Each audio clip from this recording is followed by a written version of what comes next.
Good evening. Hope you're doing well this fine afternoon. And we've just witnessed England disappoint again at a Euros tournament. Surprise, surprise. However, we will be reflecting this evening about Spain taking on Italy in what is defined as the group of death. And it's going to be a fascinating matchup. So I hope that you'll be joining me for the kind of thoughts and sentiments as we go along. If you're following us right now on Instagram or Twitter, please, if I could get you to do a favor, jump onto the YouTube stream and add your comments as we go along. But more importantly, hope you're doing well this fine afternoon and evening, wherever you are. And I'm going to start off in usual manner by previewing the upcoming match by talking about the teams. So bear with me while I share my screen and we talk about the teams in question. So we've got Spain and Italy. So I'll give it a couple seconds and hopefully it will populate for you guys. I'll make sure that's a bit smaller so you can definitely see a little bit more of the teams now. So yeah, that's all represented. So we'll start off with the Spanish side. Unai Simon in goal. We've got Carvajal, Lernemont, Laporte and Cucurella in the back line. In midfield, we've got Pedri, Rodri and Fabian Ruiz. And up top in the three, we've got Nico Williams, Alvaro Morata and Lamine Yamal. Meanwhile, for the Italians, basically unchanged from the other game against Albania, the first game in the tournament. We've got Gigi Donnarumma in goal, Lorenzo Di Lorenzo at right back, Bastoni and Calafiori in centre, and then we've got Fede Di Marco at left back, and then we've got the likes of Nicolo Barella and Jorginho in that midfield, whilst they also have David Fratesi, Pellegrini, Lorenzo Pellegrini, and Fede Chiesa, whilst we've got Scamacca up top. I'm thinking, though, however, I'm expecting the likes of Lorenzo Pellegrini to be more on the right-hand side and interchange with David Fratesi.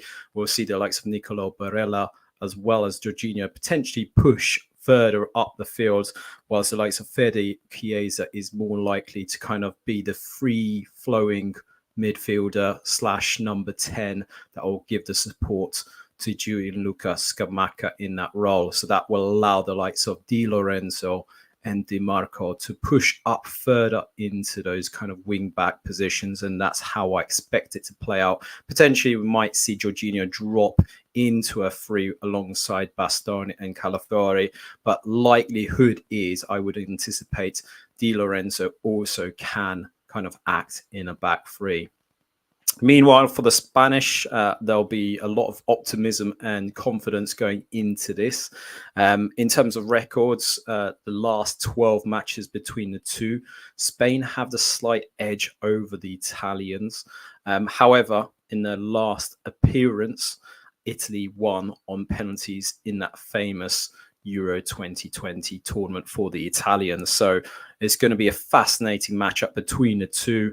If we quickly look at the bench options as well, if we start off with the Italians, a lot of household names. If you follow Serie A in particular, Premier League, you might see or recognize a few of the individuals. If we talk about the goalkeeping situation, probably one of the strongest areas for the Italians, with the likes of Alex Meret and Guillermo Vicario as well. From a defensive point of view, again, quite blessed with the likes of Alessio Buongiorno, who's linked with Napoli this week and potentially will make that move from Torino. Federico Gatti from Juventus and Gianluca Mancini from Roma. We've also got Real Ballanova from Torino, who's had a fantastic season there. Andrea Cambiaso from Juventus, that's likely to be coming on at some point in the match just to give some energy. And then in terms of midfielders, again, lots of options. We've got the likes of Brian Cristante, a bit more defensive-minded, so potentially cover for Jorginho. Matteo Damian, who's kind of a utility player, he's likely to be more of a defensive option here, so right back and can play across the back line in that respect as well. Michael Falarunshu, who had a loan spell at Hellas Verona, will give a lot of energy. He did come on in the last match against Albanians, so again, expect him to possibly come on. Nicolo Fagioli, who's an interesting addition to this squad, given that he was out for the majority of last season due to the betting scandals. He will probably give that unique kind of unknown abilities, but he is definitely someone for the future. He's kind of hyped up in Italy, therefore I expect good things from him as well. But in terms of attacking options, you've got the likes of Raspadori, Retegui, Matteo Zaccagni from Lazio, as well as Stephen El-Shaarawy from Roma. If we look at the Spanish, pretty much more accustomed to the Spanish national team, the likes of David Rea, Alejandro Grimaldo. We've got Jesus Navas, who'll be an interesting addition off the bench. Dani Almo's definitely one to keep an eye out on. Fermin Lopez, Martin Sabimendi, from Real Sociedad. He's one to keep an eye out on, as well as Ayoze Perez and Ferran Torres and Joselu, who's coming off a great season for Real Madrid as well. So, yeah, some fascinating players available to both. I'll be interested to get your kind of predictions right now. What's your thoughts of this game ahead? I'm just waiting for it to literally kick off now as we see some adverts come to an end right now. But also, as we go along, let me know, guys, what's your thoughts on the previous game? England, I was going to say Lazio, I don't know why. England and Denmark. I can say it's a very disappointing performance from an England perspective. I thought Gareth Southgate, again, failing to kind of read his tactics for this particular match. And Denmark seemed to be able to adapt to those conditions a lot better as well. So, hey, Stevie Cole, nice to have you on for this watch along. Great to have your company as ever. Missing you yesterday for sure, but I cannot wait to get your thoughts in from you, Stevie, about England. I'm sure you watched that. But also, we have to shed some light as well on Slovenia and Serbia. That ended up 1-1. Serbia, maybe a bit fortuitous overall. I don't know what your thoughts were, but I thought Slovenia did really well. Obviously, they were hanging on towards the last 10 minutes of that match. But Serbia, as much as they had a lot of opportunities, they really couldn't finish them off. Obviously, the main culprit there being Mitrovic. They tried to play in Vlahovic a number of occasions. But yeah, let's see what happens. And Ido Hare, good to have you on this watch along. Lamine Yamal versus DeMarco, Cucurella versus Chiesa. It will be box office, certainly will be. And as I'm watching it now, you can see the famous Gelsenkirchen tunnel right now. For those that haven't or don't know about it, it's a reminder to the town's heritage, which is a coal mining industry. And it's a dark tunnel that's made to look like a coal mine itself. So beautiful to kind of see the kind of historical context being brought into modern day stadiums. And the stadium itself is absolutely lush for Schalke.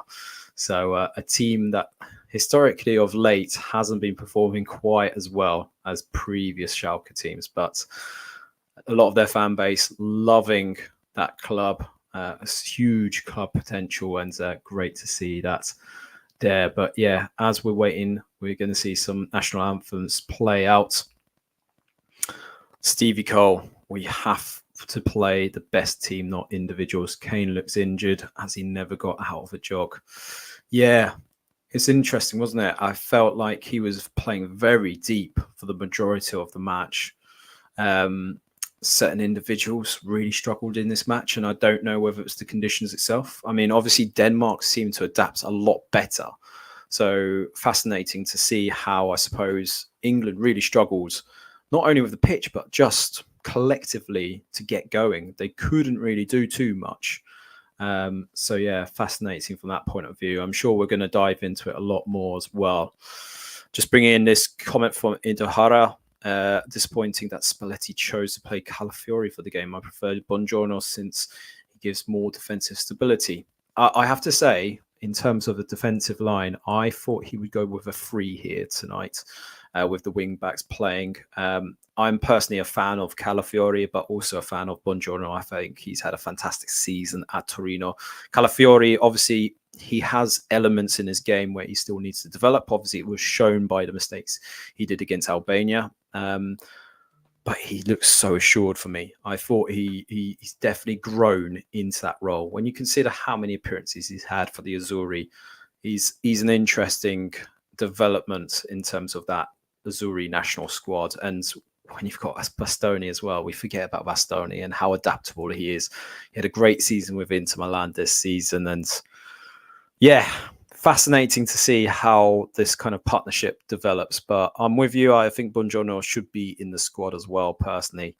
But Spalletti, I think he's trying to read this as an opportunity where he's going to pack the midfield, personally. I think he's going to try and dominate that area and potentially alleviate it for the rest of the team. We'll see. I think question marks over Scamacca. We know Scamacca can do things on his day, right? So it'll be fascinating to see if he can have a better game than he did against Albania. I don't think he necessarily had a bad game, by the way. I just think he didn't get as involved as we know he can do. Playing Calafiori means Spalletti tried to beat Spain in possession battle, in my opinion. Yeah, I mean, it's going to be fascinating to see how that battle kind of plays out. I think the key play for Spain here for this match is going to be Rodri, personally. He dictates that play, doesn't he? But let's see how it pans out for the first 10 minutes. It'll be an interesting encounter between the two. I think there's a lot of confidence at the moment. I was speaking to Rory earlier, and yeah, certainly there's a feeling within Italy at the moment that they're confident for this game ahead. They saw what Spain delivered on Croatia. I think there was elements to Croatia's game where it wasn't maybe the usual selves. We saw it in the last round of games as well, where Croatia struggled against Albania. And look, Spain, I think they're still maybe a sense that they're not the Spain yet, that they can kind of say they're a challenging team within Europe yet anyway. When I did the preview with Andre Iritalde, his thoughts and sentiments were that, you know, Spain, there's not a lot of confidence. They think they can do well, but maybe no further than, say, the quarterfinals. So let's see. It'll be interesting to see how this Spanish side plays out tonight. And they finally get to see a good team in blue. Let's see, Stevie Cole. I'm looking forward to this match. This is being hyped up, so I hope it doesn't disappoint. That's the most important thing. But yeah, it's going to be a fascinating encounter. But let's get your predictions in as well at the same time. Not seeing many score lines being predicted. I will give you mine. I think it will be 2-1 to the Azzurri. I think it's going to be a tough game, but I think Azzurri will shut up shop as soon as they get that second goal. So let's see. And it's a good point by Stevie Cole here. I don't think Lamine Yamal will be given much space. Yeah, obviously against the Croats, he was basically dictating play, wasn't he, at times? Croatia were chasing shadows in that respect. Stevie Cole going for 1-1. Not a bad one, would it? It wouldn't be a bad result for either team, would it? Certainly cement their chances going forward. But yeah, I think both sides will want to make sure that they win this. But yeah, let's see. It's all about the experience here, isn't it? It's all about who's going to dominate the other. And we're just seeing that both teams now huddled at centre circle now.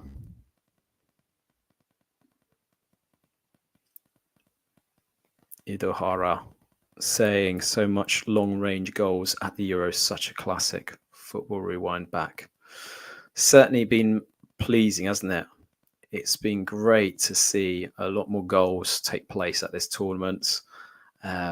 Defenses haven't been on top necessarily in this tournament.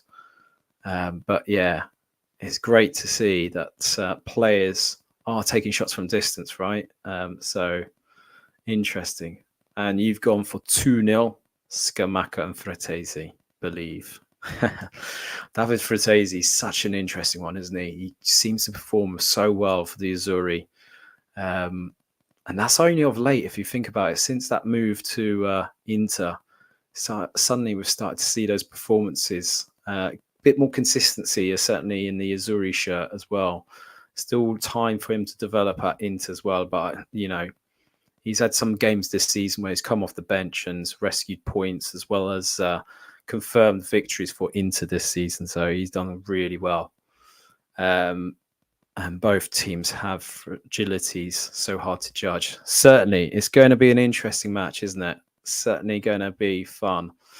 But yeah, I'm literally waiting seconds. I believe kickoff has already taken place. So let's see how this game pans out. Guys, wherever you are, get involved. Let's see, get your comments in.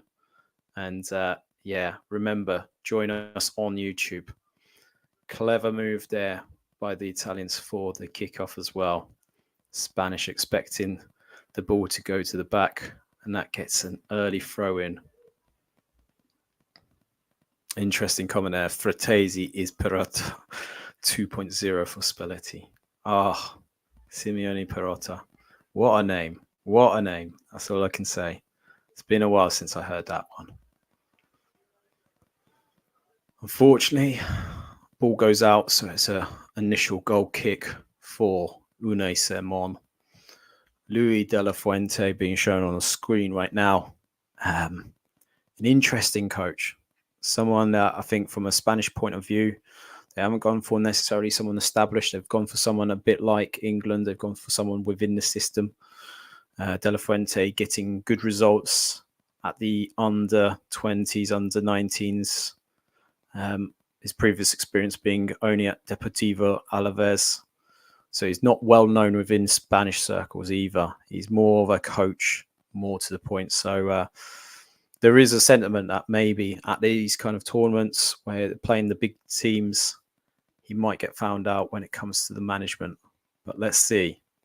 Nico Williams here. Good driving there. And what a save by Gigi Donnarumma. What a save. Great running by Nico Williams just there.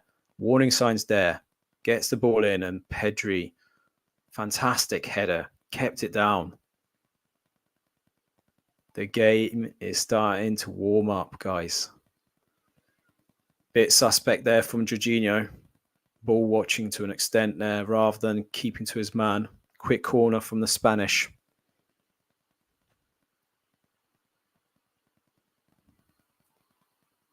Cleared out by Bastoni.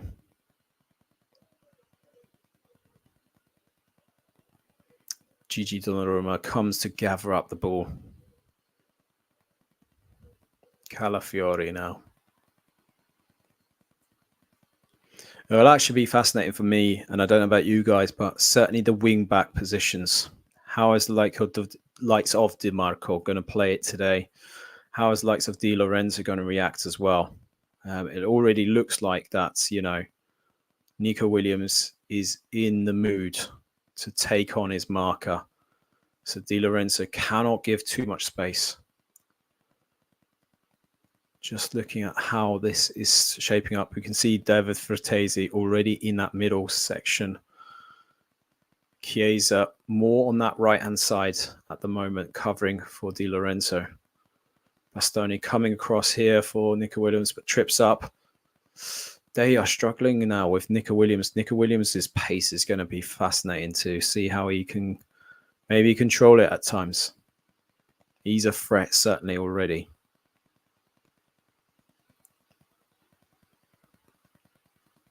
Calafiori there.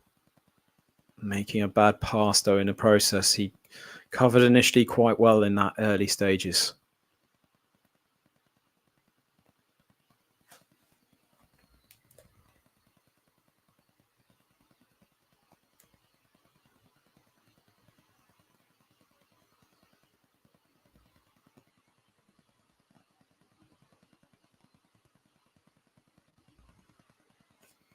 Lamine Yamal.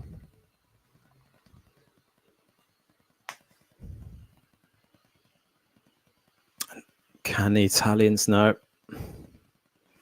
Foul there on Scamacca. Scamacca is going to be the main man to take that pressure off that back line and that midfield. He needs to get himself further up that pitch, I think. Stevie Cole here. Attack is the best form of defence for Italy. Got to make sure the likes of Lamal and Williams go the other way. Certainly, I think that's the best way about it, isn't it? Try and ensure that they aren't attacking you and they are having to do their duties. They'll know obviously about Morata as well from his days at Juve. They know about his credentials. So someone that's going to be running quite hard. As much as we kind of make him a laughing figure sometimes, especially with the kind of rumors whether he is a money-making scheme for something.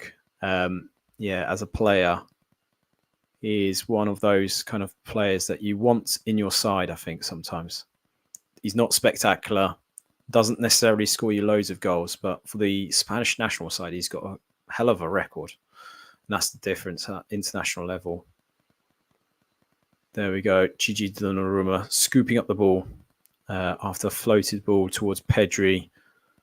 Didn't actually go that way, and Fede Di Marco covering there. Calafiori now giving it to Barella. Barella losing the ball a bit cheaply there.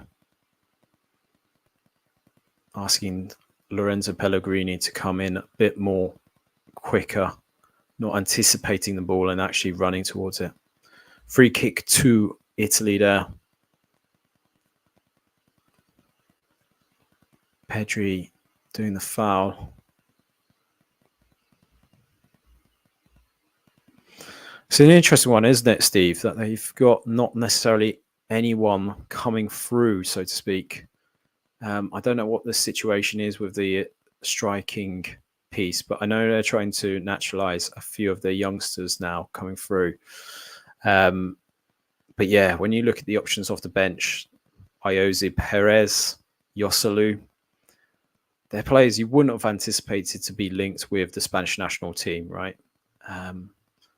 So you're thinking between Real Madrid and Barcelona, they must have someone, right? They must have someone that can do it. As we speak at the moment, pause in play as Lorenzo Pellegrini is getting some medical attention.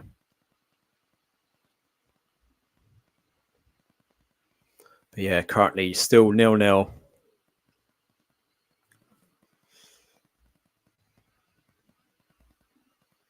So I've just seen this. Stevie Cole, I haven't followed La Liga for a while when it got boring, so I don't know. I think that covers most football fans at the moment, to be fair, Stevie. I haven't watched many La Liga games, if any, for a while. And I think that's more sentiment towards the actual league itself. Obviously, we potentially could have seen a shock this season with Girona. Unfortunately, though, they weren't able to sustain their kind of title run as they were leading up until January at the time. But yeah, interesting next season, won't it? With Hansi Flick now at the helm at Barcelona. We'll see if Carlo decides to stick it out with Real Madrid going forward as well. As we've seen now, David Fratesi getting injured by Cucurella. Just tapped to the back of his leg there. So we're 8 minutes in, 0-0. Initially, we've only just seen Spain with the chance through Pedri heading towards goal and having it saved by Gigi Donnarumma after good work by Nico Williams. Ball is spread out.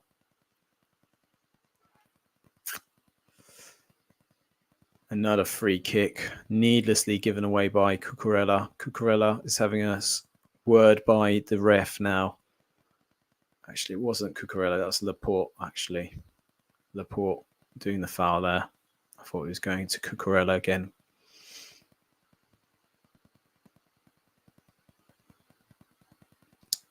Obviously, it's an interesting dilemma from a Spanish perspective about the defense as well. Both Laporte and Roman they're both from that region where they technically qualify for either France or Spain.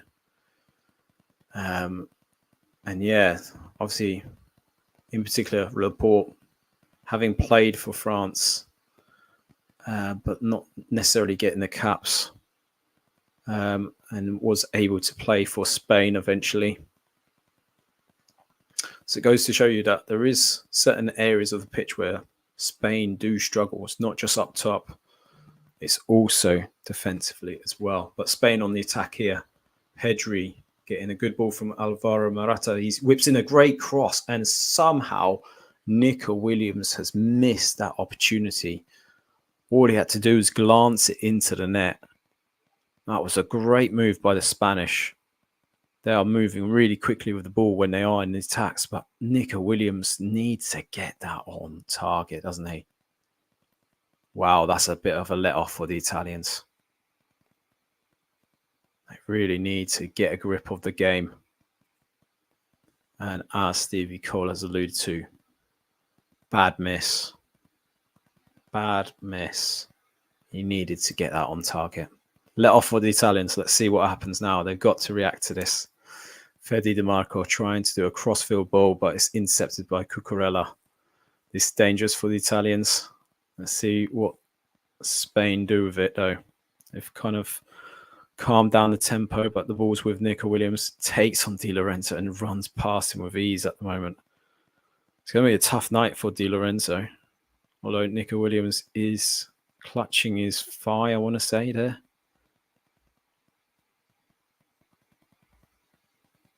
Doesn't look quite stable there. Wonder if he's going to try and run that off. But Spanish are still in the Italian half. They're playing with the ball as we speak. They're playing it backwards now.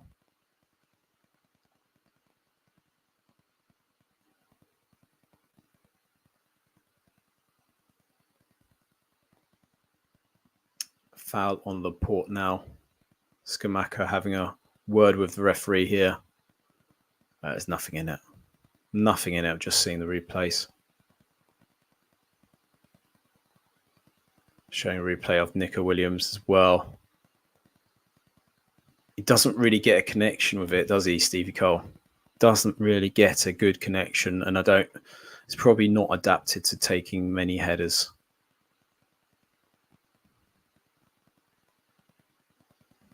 Anyway, Spain kick off anyway. They're keeping hold of the ball right now. Carvajal having a good season with Real Madrid here. Alvaro Morata does superbly well against Calafiori, holding on to the ball, and now has set up his team. Rodri with a great crossfield ball to Nico Williams again, who's going to take on Di Lorenzo. Chiesa's backing up and doubles up. Di Lorenzo with the follow through against Cucurella. The ball is overhit. And Pellegrini gets the ball up top to Barella. Barella now counter-attacking with Di Marco. Overlapping here. Great early ball, but it's cleared away. Barella now keeps all of the ball to Calafiori. Calafiori receives it from Jorginho. Back to Barella. And the ball is spread out to Bastoni now. Jorginho keeping hold of the possession. Italians are trying to slow down the tempo a bit. Trying to drag out the Spanish. It's great through ball there to Scamacca. Unfortunately, it is adjudged to be offside. But play continues. There's no free kick. Rodri with possession. Giving it to Fabian Ruiz. Back to Rodri here. Fabian Ruiz is certainly an interesting character, isn't he? Ever since those days at Napoli, got the move to PSG. And he kind of struggled at PSG initially. But his form for the Spanish side has been fantastic. Stevie Cole here. I think the Italians will do some cheap fouls on them and kick both wingers a bit. Certainly, I think that's probably going to be their gamesmanship, that's for sure. Di Lorenzo at the moment on the floor, referee. Just seeing the replay. Just looks like he's just clashed with Nico Williams there. Not a lot in it, to be brutally honest. Just ran into him as they normally do on the pitch. That's a bit that I think is a bit annoying sometimes, that people just slow down the game. I appreciate if you are injured, then fair enough. But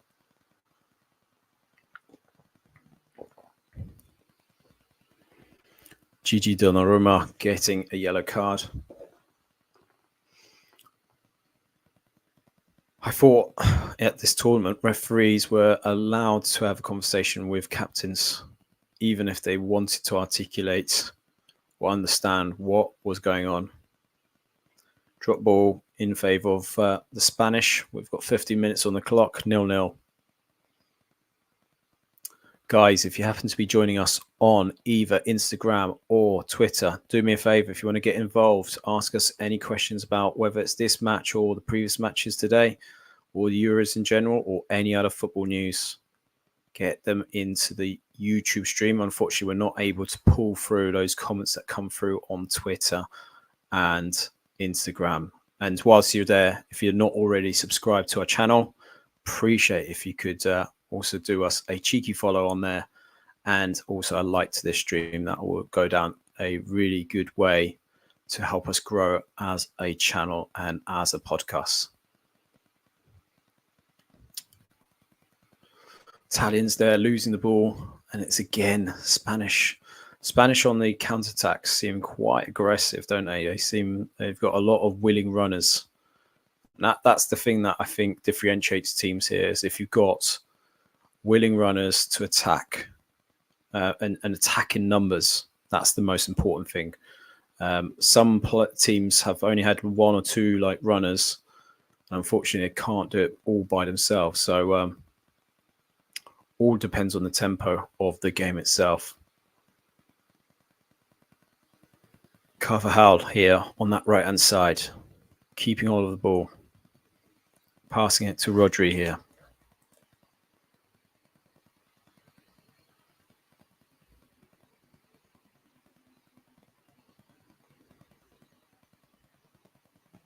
To Lamine Yamal.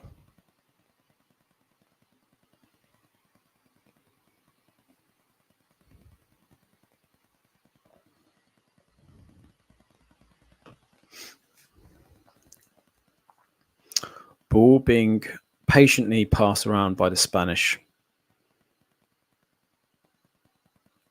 I think we're going to see phases like this where it almost feels like a game of chess. They're waiting for the other to do that move. They're waiting for the other team to give that opportunity, that gap. At the moment, it feels like Spanish have the advantage. However, the Italians keeping a narrow formation, keeping it compact at times. Lamine Yamal with that skill there.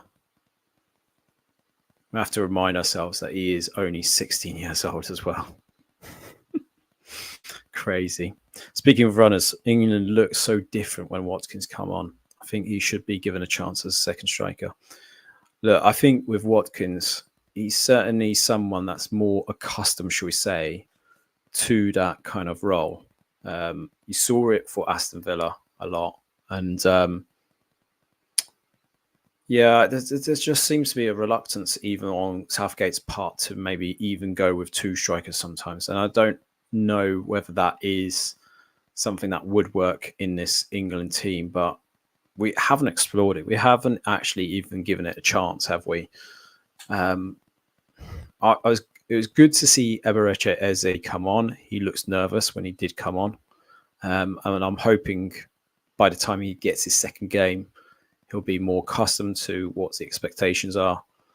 Wasn't helped by the conditions. I think Jared Bowen had a good run in that second half when he did come on. But there weren't enough from an England perspective to try and go beyond the man that they were receiving the ball, right? Even towards that latter stages of the match where they were just pinging the ball into the box and expecting something to come off. It wasn't enough in terms of like players moving around, trying to create opportunities. Even Bellingham struggled in this match, I felt. Bellingham really struggled. And I think that goes to point out, look, we shouldn't be relying on Jude Bellingham to do everything for England. And that unfortunately, it goes down to Gareth Southgate tactics. In-game management, he's not able to read it. Anyway, back to this game. Nico Williams almost having an opportunity down that right-hand side. It's cleared from a cross by Cucurella. Gianluca Scamacca trying to get Federico Chiesa. I tell you what, it's great to see Chiesa in this form again. We've missed this at Juventus. He's been the canned animal at Juventus, literally playing stupid roles within that Allegri system. Stevie Cole, back on the England topic. We have too many mids in the same area. Definitely agree with that. And Bellingham struggled because Kane came deep into the area. Yep, definitely agree with that.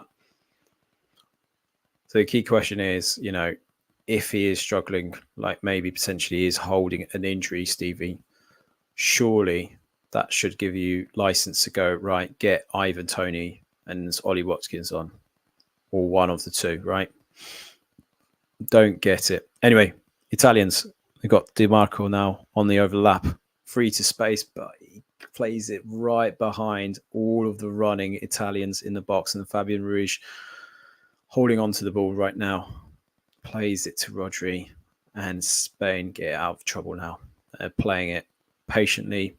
Again, this is the element I feel that England lacks in that midfield, is that cohesive kind of calmness on the ball. I know Declan Rice normally brings that to a match, but he struggled in this game. He needed someone like an Adam Wharton next to him, or a Kobe Mainu, just to kind of hold on to the ball. I felt Trent, that experiment might work on certain teams.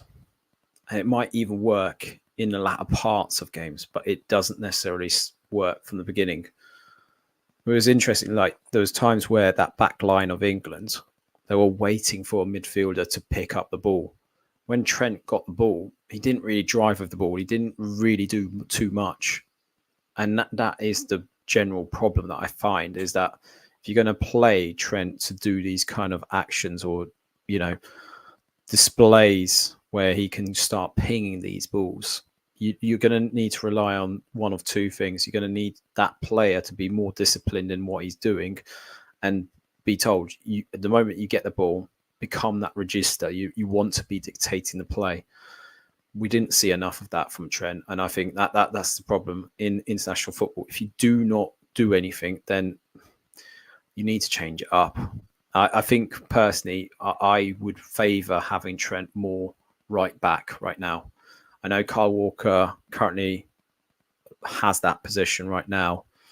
But I wonder if England could benefit from going to a 5 at the back with the likes of a Trent and your left back equivalent. I know it's Kieran Trippier at the moment, but I wonder if that would give a bit more license in terms of that way that the team plays, especially if you're going to play it like they did attempt to. But yeah, it does mean that you're going to have to sacrifice a midfielder. I don't know if that's the right answer, but personally, that's what I would do. Change it up. You've got to change it. And I think that's the problem here. Trent works if you have a striker with movement, to be fair. I think he also works. And if you look at how Liverpool play under Klopp, they work because they've got willing runners. You've got Andrew Robertson on that left-hand side. Sometimes you've got Diego Jota. You've got Mo Salah, as you allude to, as a willing runner for movement perspective. But previously, the likes of Mane, for example, you have players within that team that can do it, right? It's a rigid formation with Southgate. It doesn't feel like there's that freedom necessarily. It's all about doing your duty. Alvaro Morata having a great opportunity there for Spain. We're on the 23rd minute, by the way, whilst we're talking about England, but they've just created a fantastic opportunity. Delicate passing, intricate passing in that box. Nervy times for the Italians. They're having to ride this out at the moment. They don't look very settled. They're going to have to ride this out. I wonder whether Spalletti will start thinking about putting a 3-man defence for the second half. Because I was expecting Italy to do better in terms of that midfield battle, dominate that possession there, but they've really struggled here. Good point here, Stevie. Cucurella looks completely more at home, doesn't he? He looks much better. Oh, just seeing a chance for Fabian Ruiz. Donnarumma having to stretch. And I think he got a touch to that, if I saw that rightly.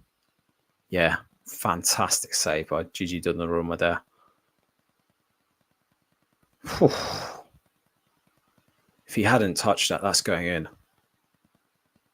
What a save. What a save. That's all I'm going to say. Lamine Yamal with a quick corner here routine with Nico Williams. Italians grabbing hold of the ball from Nicola Barella and Federico Chiesa now on the counter. He's looking for runners now. Threaded a delightful ball there to Lorenzo Pellegrini there. Scamacca spreading the ball to Barella. Di Marco waiting for it on the overlap, but Barella comes inside. Does that typical thing that he does for Inter. Comes on the inside, then curls the ball even into the box. But there's just no one there, and unfortunately it's overhit. So it's a goal kick. But just showing replay of that move, Lamine Yamal running on the inside, causing all of those Italians to kind of scramble around. They're losing that slight discipline in the process. And that's working in Spanish's favour. So I think the Spaniards will be the most frustrated here. If they don't go ahead at halftime, they'll be frustrated. The Italians just need to keep their discipline for the time being. Seems like Spalletti hasn't changed necessarily anything immediately, and I don't think he will. But I get the feeling that he's going to have to revert to a back three shortly. Whether that be Buongiorno or whether that be Matteo Damian, it's going to be one of the two, I think. I'll be very surprised if he has to bring on Mancini. As much as Mancini's had a good season for Roma, it's not my favourite, but let's see. Goal kick, long one by Donnarumma to Scamacca. Chiesa chasing here, but Cucurella just has enough pace on him to hit it back to Simon, and the ball's back in the air. Nico Williams here to Morata, who returns it to Nico Williams here. But yeah, Steve, Cucurella looks a different player. And maybe justifying that there is a player still in him. We saw glimpses of it at Brighton, right? But in the Chelsea shirt, he's been not brilliant, let's put it that way. But it almost feels like it's the Chelsea thing, doesn't it? It feels like it's more to do with Chelsea than it is the player. You only have to look at Kai Havertz and how he's performed since he's been out of that environment. Even to an extent, Timo Werner.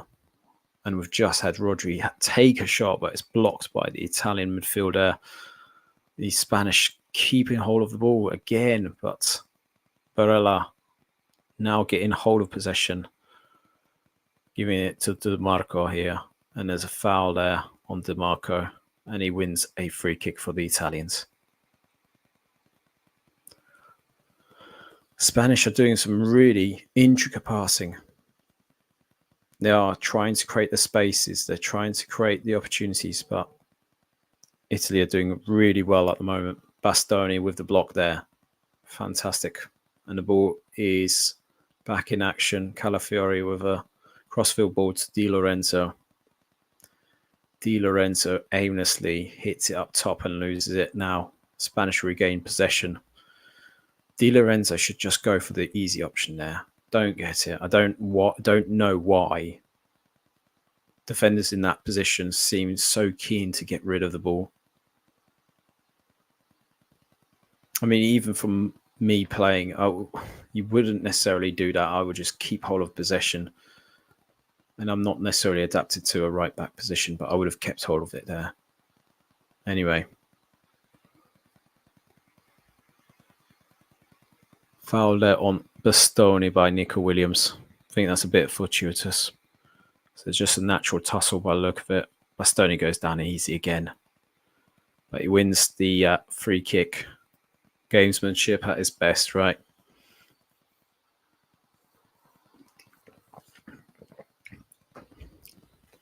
Almost approaching the half-hour mark here as well. Been a fascinating matchup so far, without any, or many opportunities, should I say, because we have actually seen some of it already.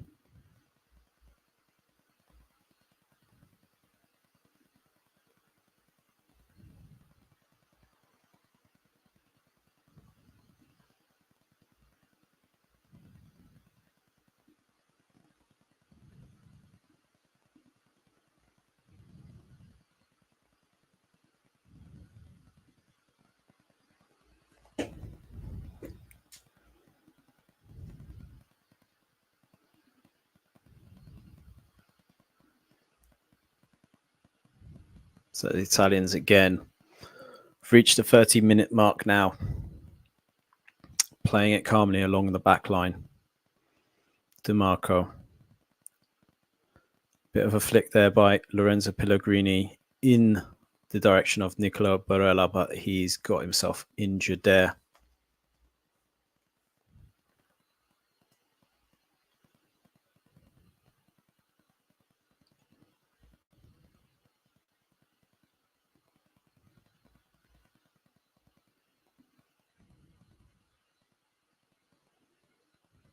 Yeah, he's just landed awfully on his side there.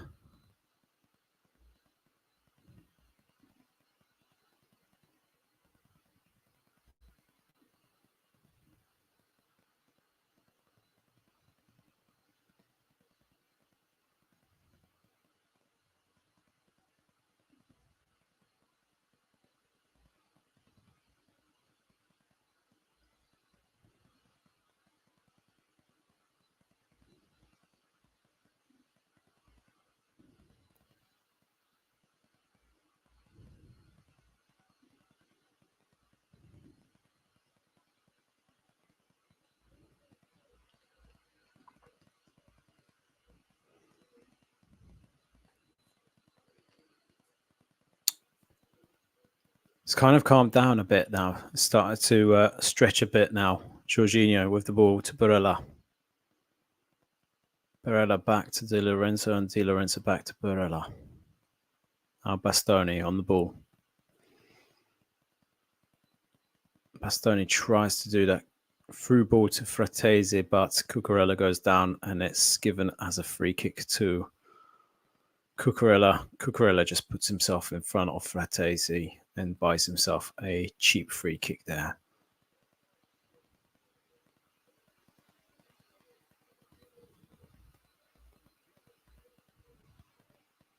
Good man, Stevie. Good to have you on here.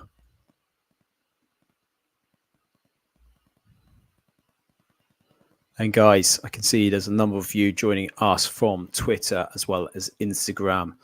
Good to have you on. But more importantly, if you want to get involved, have your thoughts discussed. Maybe it's about England and that Denmark game. What about Slovenia and Serbia as well? Or if there's any kind of thoughts about the upcoming matches in Euros, let me know. Let's talk about it tonight. Join me on YouTube if you can. Get your comments on there, because we're having difficulties with pulling through the actual comments from Instagram as well as Twitter. So be grateful if you could join us on the YouTube stream. And whilst you're at it, if you're not subscribed to our channel, please, if you could do us a favor, quickly just subscribe to our channel and also give a like to the stream. That would be really appreciated. It goes a long way in helping us grow. So appreciate anything you can do for us there. And as we're speaking now, Italians getting a free kick. Played calmly along the back line again. Calafiori to Pellegrini. DiMarco. Calafiori now to Jorginho. Jorginho with a crossfield ball to Chiesa, which Cucurella defends really well. And now sets up Nico Williams to run at Di Lorenzo. He's taking his time. He's being a bit more patient this time. And the ball comes back into the middle of the Italian half with the Spanish defense. Carvajal now. La Ramonde. to Laporte.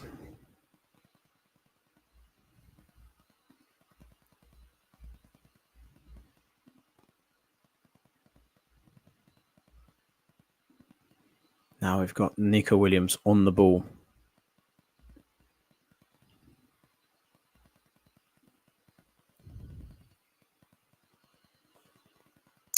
Ball is now in the middle with Pedri. Pedri trying to do a through threaded ball into the middle, but it's superbly defended by Calafiori. Now with Nico Williams. He's on the edge of the area with Fertesi battling it out, but the ball hits Di Lorenzo's back and bounces out. Cucurella having to retrieve the possession alongside Rodri.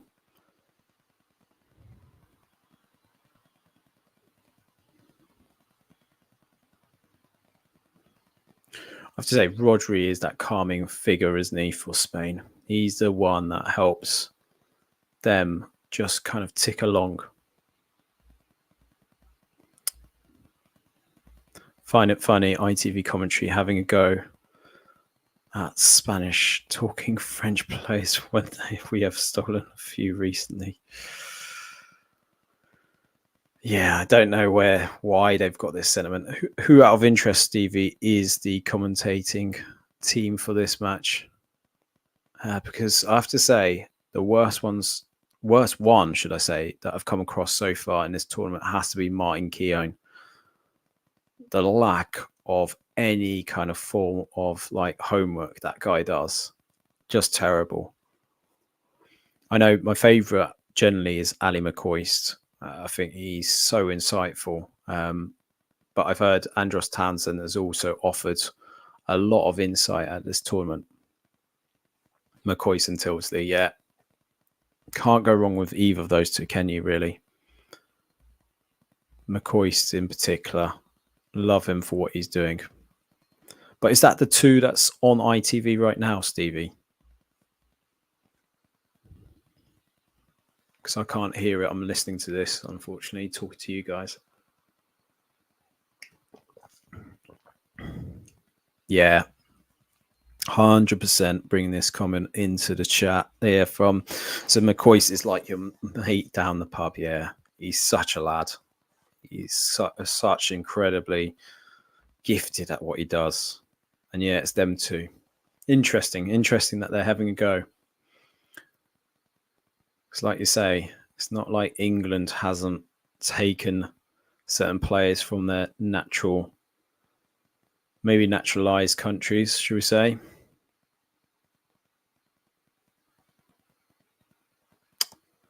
Italians losing the ball there again.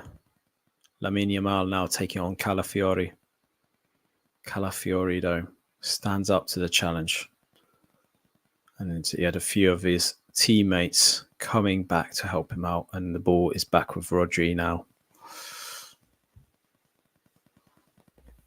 Laporte now running in.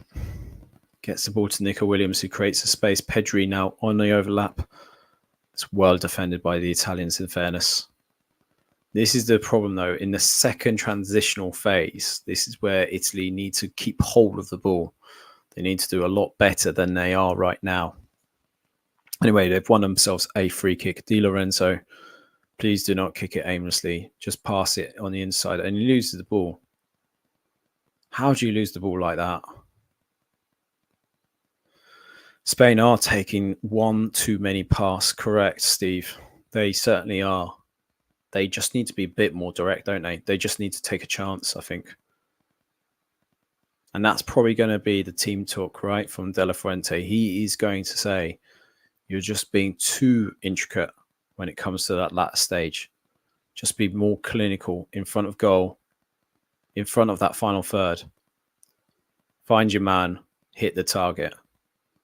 That's probably going to be the team talk at halftime. Unless, of course, they happen to make a moment happen before halftime here. As we approach 39 minutes here. By the way, I'm expecting no more than 2 minutes of injury time, if that, right now. Good match, though. This is a good match so far. Yes, it hasn't seen much in terms of action, but It's been great to see both sides trying to go about it, play some football here. And yes, Italians probably not having much of that kind of joy so far, but you sense that there will be more of the Italians in the second half.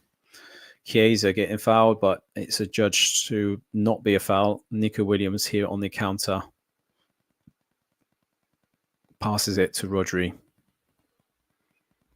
Lamine Yamal now. 100% agree with that.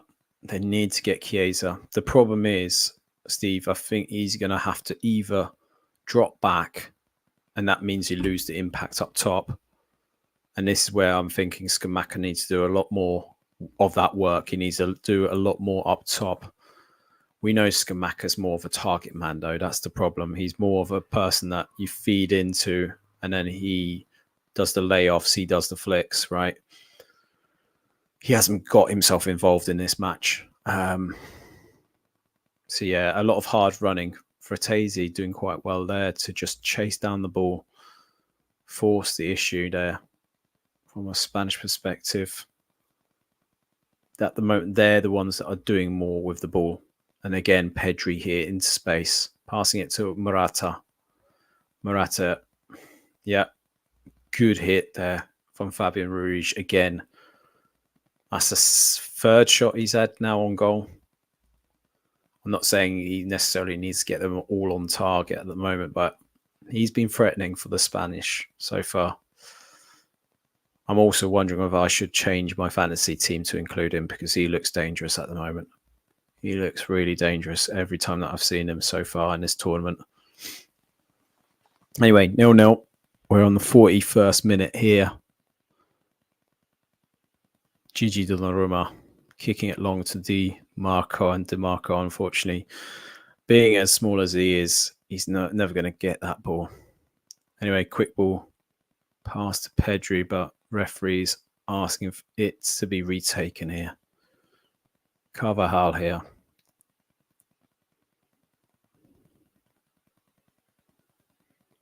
Ball's recycled into that defensive line. Lenormand passing it back to Simon.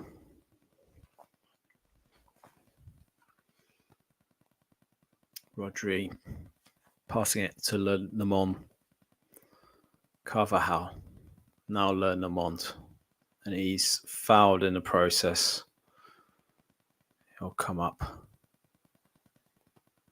think he whacked his head on DeMarco's calf just then, but he seems to be feeling pain with his arm. Tassel with Calafiori.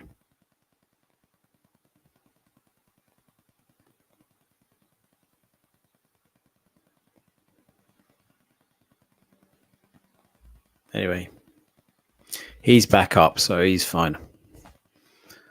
Ball played again. Let's see. Rodri.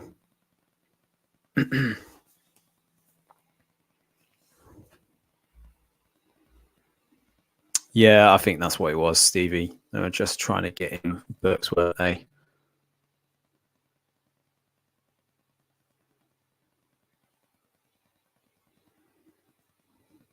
Anyway, Di Lorenzo with the ball.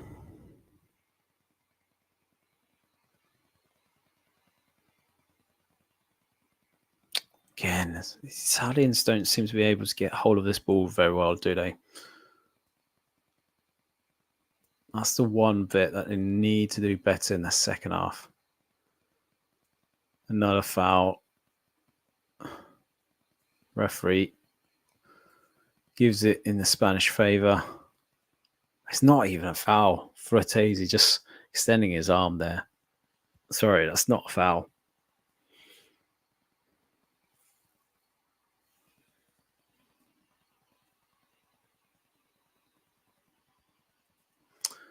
We're at 44th minute now, boys.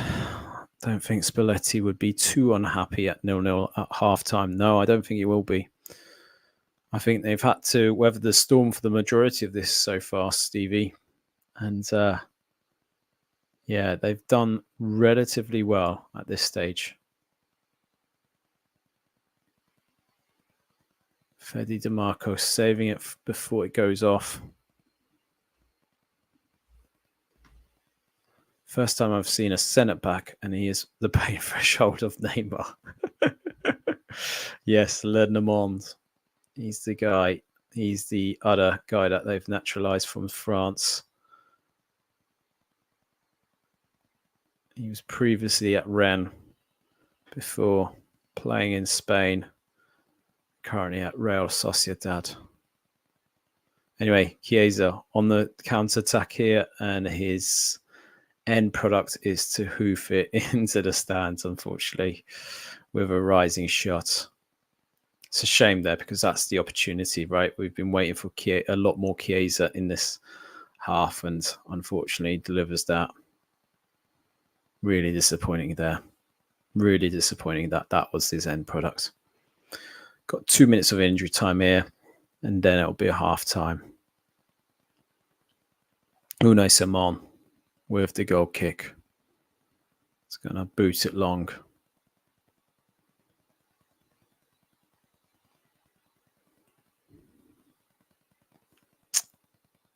Chiesa, can he do something? He's forced. It's been given as a foul against Cucurella. The Spanish asking for something to be given more than just a free kick. So weak. I'm sorry, but that is terrible.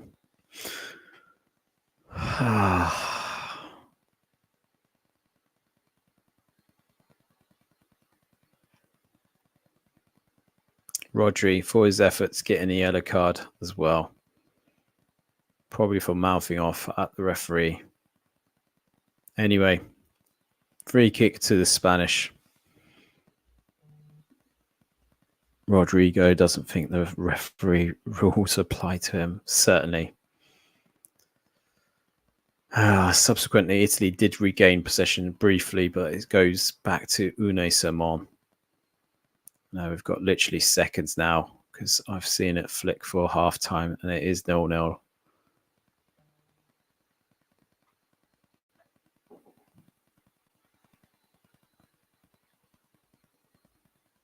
And referee blows for half time now. So yeah, there we have it. Half time, 0-0. Game that certainly has had its moments, right? The Italians struggling in periods, mainly because they're not keeping hold of the ball, is my kind of general rule there. I think they could do a lot better when it comes to those second transitions where they get or win back possession. This is what they need to do better. It would not surprise me if we see Spalletti go to a back three in the second half, but we'll wait and see. But otherwise, Spain have been the team that has delivered so far in this first half. Probably, I'd say, the more gutted going into this at halftime as 0-0. They've had a few chances. Pedri initially with his header.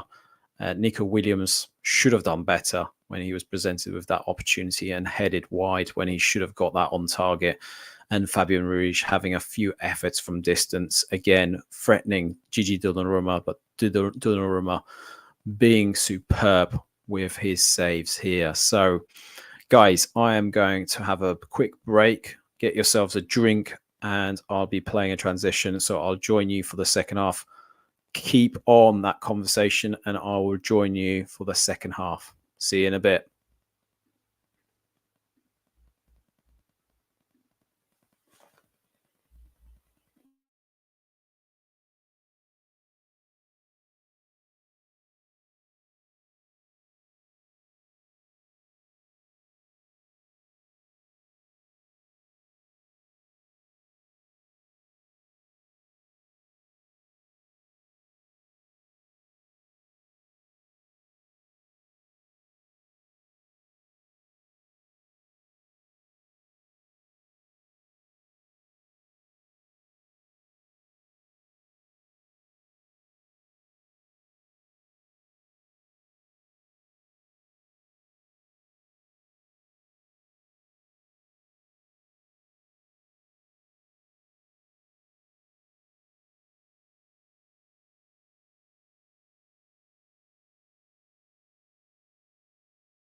Hello, hope we're all doing well. You've got your refreshments into you as we're about to take in this second half. Obviously, 0-0 as it currently stands, with Spain taking the majority share of the stats and certainly had the moments in the game. Just quickly reflecting on the possession stats, Spain having 61% compared to Italy's 39%. 9 shots on shots on total and 4 shots on target. So that goes a little way to explain how the game has kind of currently panned out. But yeah, certainly from a Spanish point of view, you would be disappointed by the way that is played out. We're just seeing also substitutes taking place. So Cambiasso and Cristante coming on for. It was, I did see Fratesi being one of the men that was sacrificed there, and Jorginho. So interesting that he's kind of fundamentally gone with that two-change approach.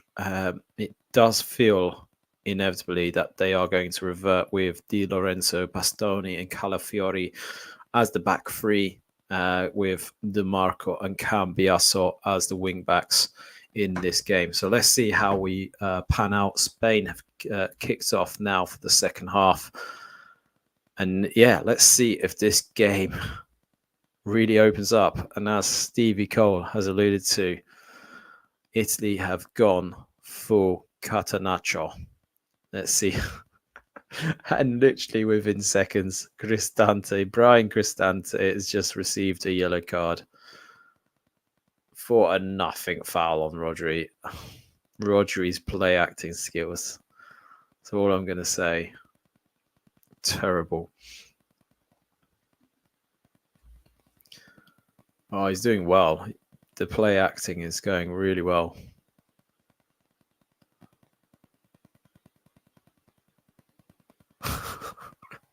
I'm sorry, but that is not something. Okay, he might have at worst got studded toe or something like that, but that's ridiculous the way he's acting about that. Grown man. But anyway, if you happen to be joining us on Instagram or Twitter, please, if you could do us a favor, if you want to get involved with some of the chats, if you want to discuss any of the football that did take place earlier today, but also Euro actions, then please join us on the YouTube stream instead. Get your thoughts there. And if you could do us a favor of subscribing to the channel if you don't already do so, and giving us a like to this one, that will go a long way in helping us out as well as a podcast. So Rodri is back up to his feet. We will shortly resume play. Knee or knee being, to be fair, but it's Wolf being cried. Yep. For me, I feel he's overreacting massively there. Considering he's a guy, Stevie, that likes to give it as well. I'm sure players have had it worse from his tackles in the past. So, yeah. Anyway, Spain to have their free kick now. Lamine Yamal taking position here. Looks like he'll float it into the middle. Currently negotiating with Nico Williams. Poor ball from Lamine Yamal there. But Nico Williams regains possession to Fabian Ruiz, who passes up to Cucurella.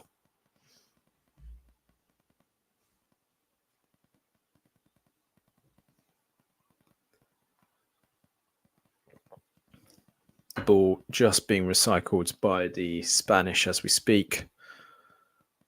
But Italy have regained it. Cambiasso here. Di Lorenzo playing it back to Gigi Donnarumma. And the long ball going to Scamacca, who inevitably loses out.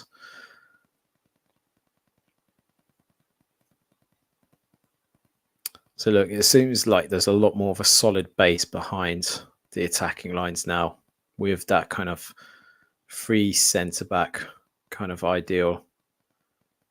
DeMarco taking a hit for the team from a Carvajal. cross. Just going down, feeling the pain from that cross.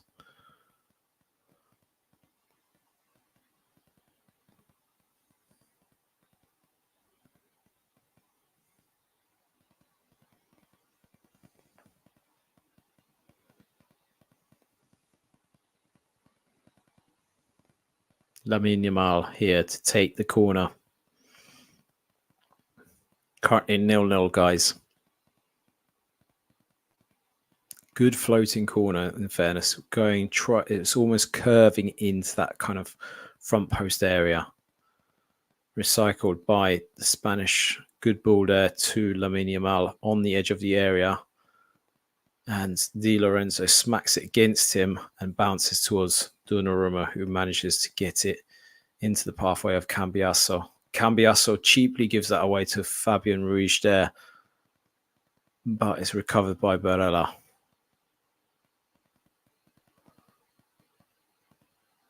Calafiori with a good header there. Cleared it out.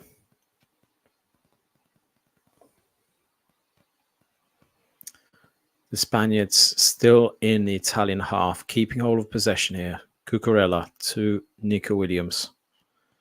And Di Lorenzo looking a bit more comfortable coming across from a centre-back position than he did when he was out there having to face the ordeal of Nico Williams. But the ball recycled again in the middle of the park by the Spanish team. And the threaded ball to Pedri now, who twists on the inside. He's got no runners apart from Lamine Yamal just behind him. He goes on the inside now, but inevitably he does lose possession. And Scamacca with a clever turn there, turning Laporte. Laporte still sticking with him. Good threaded ball there by Scamacca, just slightly over here into the pathway of Chiesa. And Chiesa just looking on, a bit frustrated with that ball, but that is the move, isn't it? I think that is what Italy are looking for, those little moments. And these are the moments that Stevie Cole mentioned just earlier. If Spain could have done that, then we might have seen already a goal in this game. But Italy, that's the first decent moment that they've had so far in this match, it's fair to say. Anyway, Spain back with possession. Fabian Ruiz spreads it to Nico Williams on that left-hand side for Spain anyway. Cucurella pulls it back, and that is another miss for the Spaniards. They are kicking themselves here if they don't take a chance soon. Pedri again. I don't think he's anticipating it because of how fast it's been hit by Cucurella. But he's just kind of side-footed it. He knows he's done badly with that chance. Yeah. As you say, Steve Cole, another wasted chance here. But again, Bastoni with a poor ball there. Goes to Nico Williams. Rodri here. Into the pathway. Cucurella again on that left-hand side. He's touching it. He's now a lot more further forward than in the first half. Nico Williams coming a bit more centrally, it seems. Cambiasso here.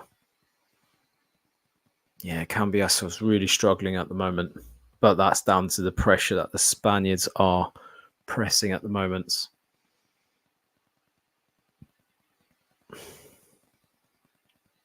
Shot from distance, Donnarumma saves well. It bounces. Pedri there with the shot from distance. Good hit as well, but comfortable kind of height for Donnarumma. Calafiori here to DeMarco. DeMarco hits in the direction of Scamacca, but it's just slightly overhit for him. And it's in the direction of Unai Simon, who recovers and passes it on to Laporte. Laporte to Rodri here. And Rodri playing it back to Unai Simon. Cucurella here.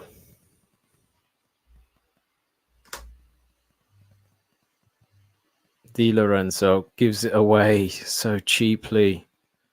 Rodri.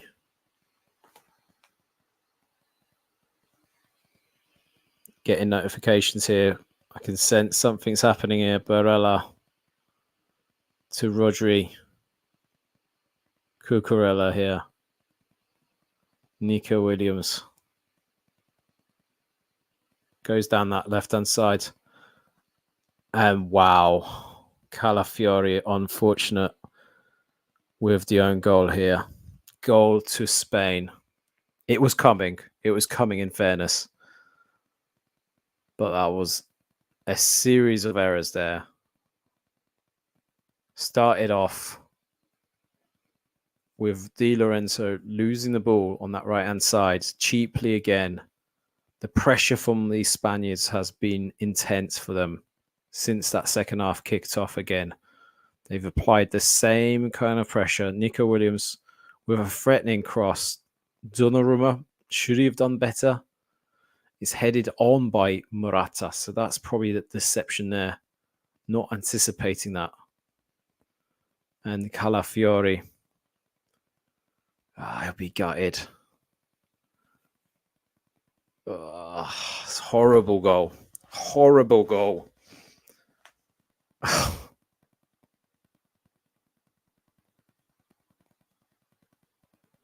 Gutting, but the Italians have to come out now.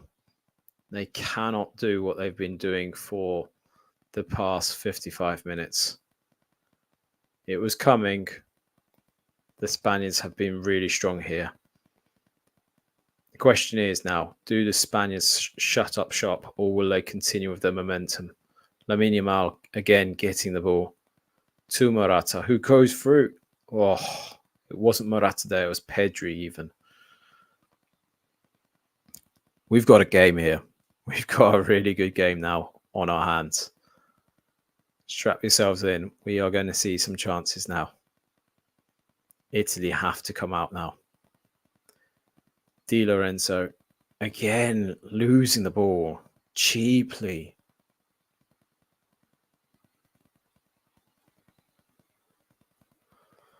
It's terrible. Absolutely terrible from Di Lorenzo.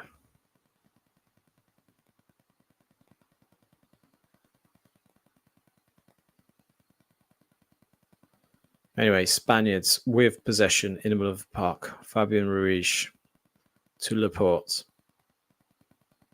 Rodri now. Pedri. Spaniards almost have like 5 in the attacking positions. And that's what I think the Italians are thrown back by. They're expecting them to be a bit more rigid, potentially sticking to that 4-3-3 formation. Stevie Cole here, form-wise, would rather play Damian. I think so, or from my point of view, now you're in this position, the problem you've got is that Spalletti's shown his cards very early, doing the change with Cambiasso. I'm not as... I feel like Raul Ballanova could have been a good outlet here, someone that offers something different, and what a shot by Morata, tipped over by Donnarumma. But yeah, I would have gone with Raul Ballanova personally, just to, from an attacking point of view, he's very direct, gets crosses into the box. I think that's what they need right now. But Damian, solid. He's absolutely solid. He's had a fantastic season, as we know, from Inter. And that is the element that potentially you could have gone down as well. But yeah, Nico Williams here to take the corner for Spain. Let's see what they can do, and I'll just change the header here as well while we're doing that. And all clearance by Chiesa there.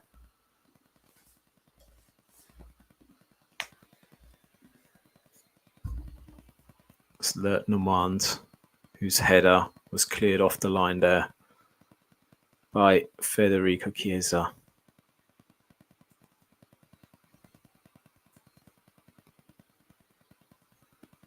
Oh, it's Cambiasso even.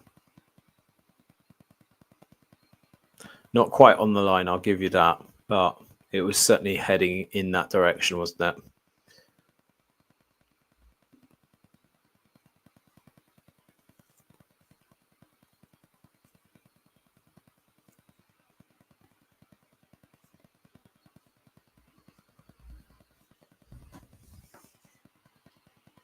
58 minutes here, approaching 59th minute. Spain taking the lead in this game, courtesy of an own goal from Calafiori. Somewhat unfortunate from a Calafiori point of view, but quick move by Nico Williams, which was headed by Morata, gave a deceptive bounce. Donnarumma comes out and it bounces off Calafiori's knee to go into the net and give Spain a deserved lead, I would say, based on the chances and the possession that they've had so far. They've looked the most threatening in this match. Definitely deserve it. Stevie, time for Alfarone and Raspadori.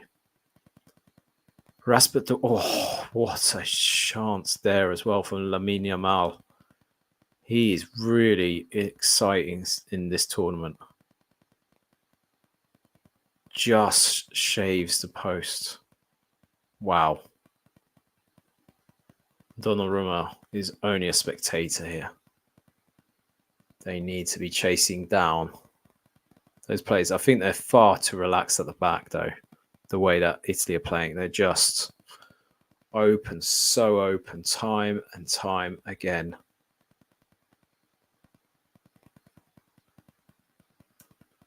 And it should be a corner, surely.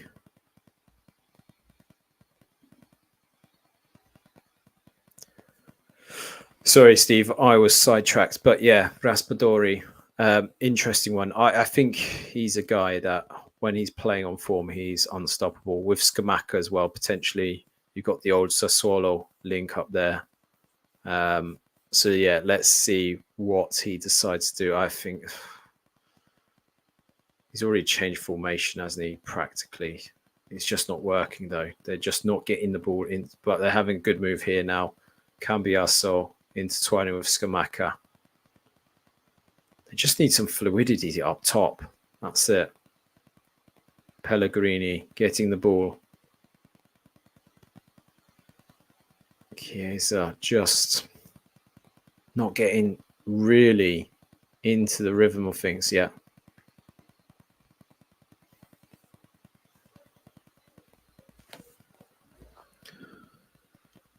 "61 minutes gone, 1-0 to Spain."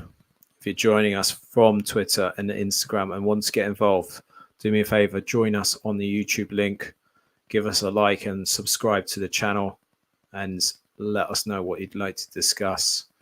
Anything from today's Euros as well, get that also in there. Get your thoughts on the England game. We talked about it briefly earlier with Stevie. England, very disappointing. A lot of question marks about Southgate again and his in-game tactics. Certainly, it did feel like a number of players off their usual pattern in terms of game. Harry Kane dropping back, which meant the likes of Jude Bellingham didn't really get much of a chance in terms of this game, but number of disappointing performances across the field. You could argue that Jordan Pickford probably was one of the better players for England today, having to make some important stops. Pedri going down here under what I wouldn't describe as a huge challenge by Scamacca even. But yeah, it does appear like that the referee may have pulled it back. Here we go. Here's the changes. Maybe not to your liking, Stevie, but Chiesa coming off for one of Retegui or Zaccagni. Let's see who the other change will be. So that was Chiesa for Zaccagni. And Scamacca. Scamacca coming off for Retegui. Obviously, he's looking for a player with a bit more kind of chasing, more pace, more kind of energy up top.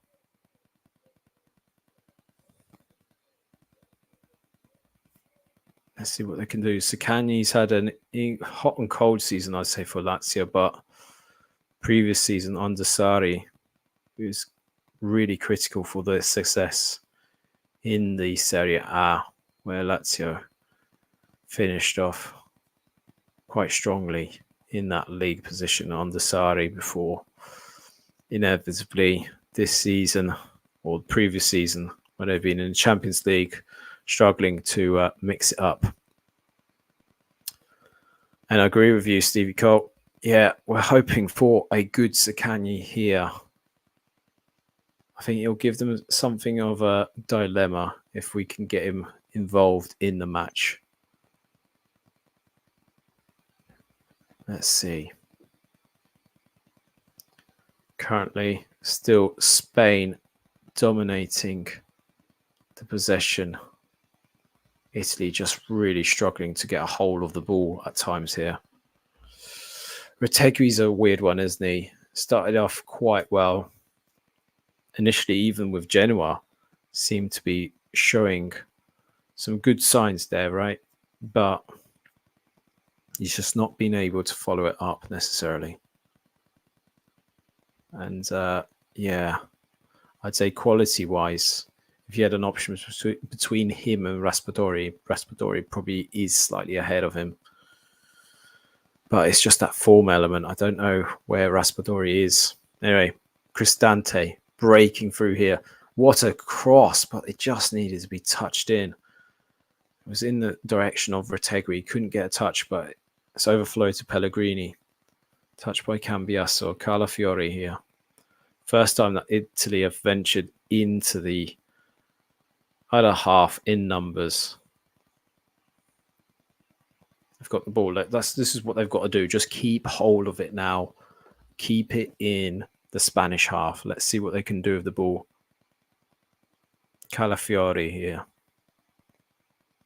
Turns into the midfield by Pellegrini, who's looking to do that threaded ball. Needs to stop thinking about trying to do the beautiful, threaded ball. He just needs to play it simply. If there is the opportunity where the gap is open, fair enough, but I didn't see it happening there. Bastoni, bring the ball up forward. Come on. Just got to run forward with it. Give the Spanish team something to think about here. DeMarco. Cambiasso now floating around, it appears. Was that Barella? Barella. Di Lorenzo. Pellegrini aimlessly hit. Again, Pellegrini's been very disappointing tonight. Him, Di Lorenzo, I've just seemed to see so many times that they've touched the ball and they've lost it in very simple circumstances. I think Stevie Cole here alluding to Raspadori did have injuries as part of the season, but since he came back, couldn't score. Yeah, very true. According to BBC, Mark Guay was England's best player. Most of the team was under 5 out of 10. Yeah, I didn't think necessarily Mark Guay had a bad game, but I wouldn't have said he was the best player for England. But then it was a difficult one, wasn't it, really, to identify a really good player for England today? Foden maybe had a better game than he has performed so far at the tournament. It's a lot of effort. Maybe didn't get a lot on target, shall we say. But for me, you can't look any further than Jordan Pickford. His saves were crucial, personally. I think he was really important. Good point, though. Stevie did make some important challenges, in particular when he lost the ball in the latter part of the game, where it looks like Denmark were just about to counter-attack, and he pulls off a great recovery tackle. I've forgotten the guy's name that he pulled it off against, but yeah, at moments in the game, in these circumstances as well, that pitch was absolutely horrendous. And I know both teams had to adapt, so the Danes did better than England. But yeah, that played a huge part. You can see, I think Bowen went down early on when he got brought on as a sub. And he was clutching his knee. I was worried then whether he'd done something. But that pitch was horrendous. How is that tearing up? That shouldn't be tearing up as easily as was demonstrated. You saw how it was. Pickford second, Trent Alexander-Arnold was voted worst. There's a surprise. It's just, yeah, terrible.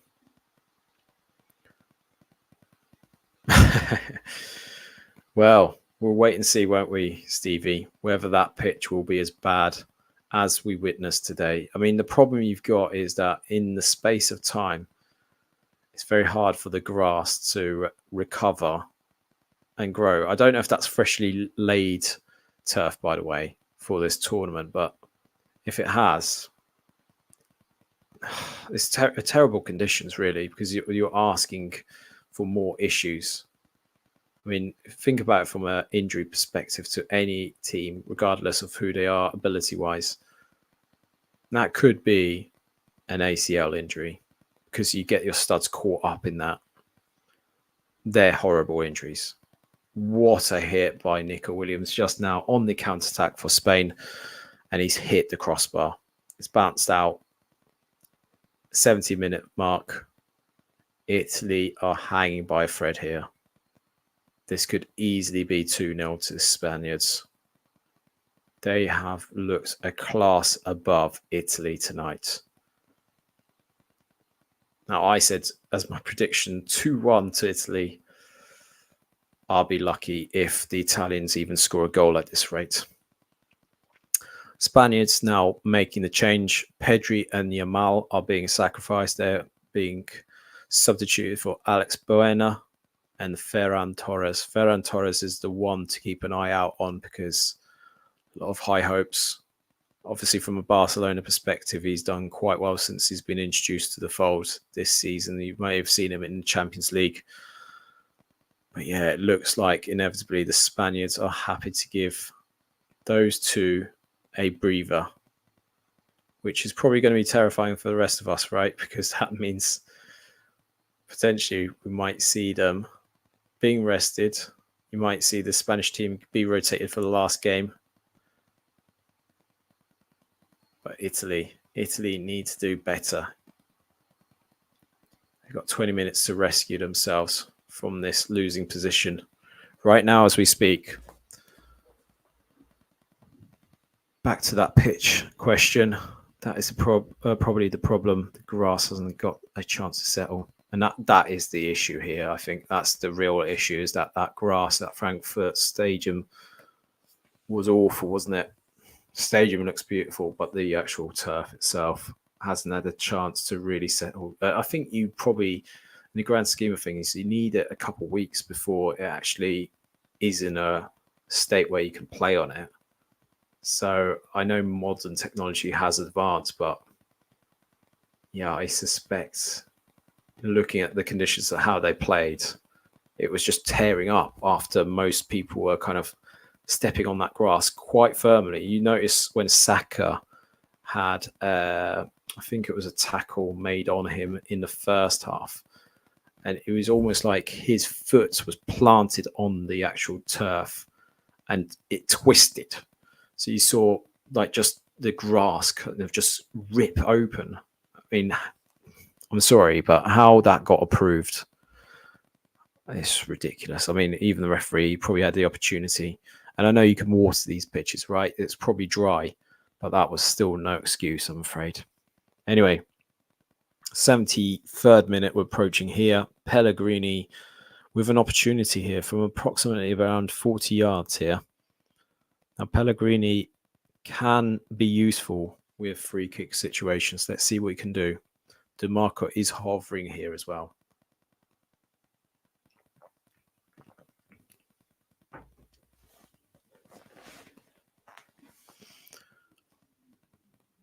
Zaccagni and Bastoni trying to be a nuisance in the wall. Pellegrini. And it is over. Didn't really do much. Just looking at the replay from a different angle here. It's way over. Too high. The height was there to an extent, but too high.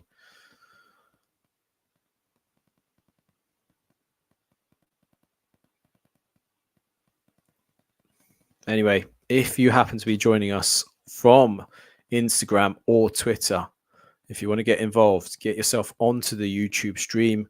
Let us know your comments, thoughts, anything about England potentially. What was your thoughts of the game itself? And more importantly, we also had Slovenia and Serbia play out a 1-1 draw. Slovenia looking like they were minutes away from getting themselves all 3 points. And literally with the last kick of the game, a header by Luka Jovic from a corner, giving Serbia a point and giving them hope, at least at potentially maybe finishing third in this group. So yeah, interesting times. And whilst you're at it, if you happen to be joining us on YouTube, if you can do us a favor of giving this stream a like, and also if you don't subscribe to our channel, that would be really appreciated. We're on a humble 294. So thank you to those that have been subscribing to our channel more recently, but we'd love to get to the 500 mark. So if you could do us a great favor of doing that, that would be really appreciated.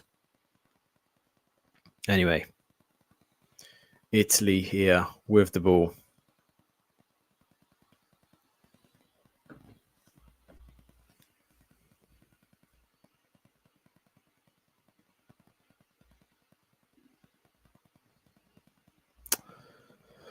Was this the Serbia and Slovenia match? If it was, Stevie Cole, it wasn't too bad. Serbia took it to Slovenia.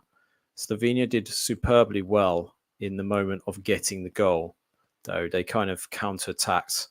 But yeah, thereafter, Serbia just constantly having chances, but they kind of were very similar to the Spanish side, where they kind of really pressurized.